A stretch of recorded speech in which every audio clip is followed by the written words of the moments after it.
Ang mahal naman, nako po, ang mahal or mura, depende lang yan sa kung anong halaga ng isang bagay para sa'yo.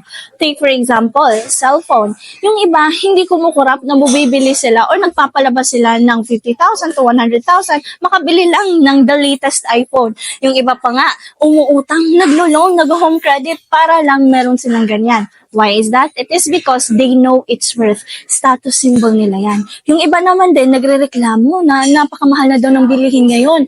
Pero okay lang sa kanila na gumastos or bumili ng Jollibee, McDo, or mga pumupunta sa mamahaling restaurants kasi daw deserve nila yan. Well, in terms naman din sa negosyo, dapat alam natin ang mahal compared sa affordable. In terms naman din, kung magpapatayo ka ng traditional business, alam mo po ba, kahit sari-sari store, water refilling station, ang laki na ng pera na dapat mong ipalabas para sa ganyan.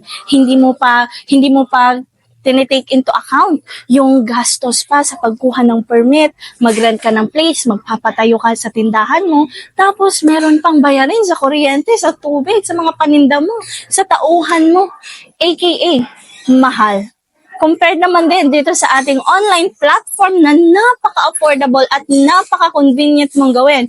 Bakit? Kasi once na sumali ka, ang kagandahan dito is that magsaset up lang tayo ng online account mo, attend ka sa mga trainings, aralin mo yung negosyo, and you're good to go to operate. At ang pinakamaganda is that isang beses ka lang na magpapalabas ng puhunan kasi isang beses ka lang mag-avail and lifetime na talaga ang makukuha mong benefits and inclusions na mas more pa sa pinalabas mo.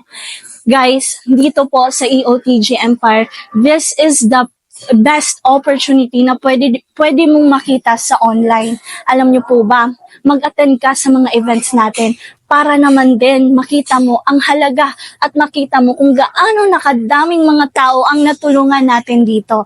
And of course, mag-contact ka sa taong nag-send sa'yo sa video na to at magpaset ka na agad ng online consultation para ma-walk through ka sa programa natin.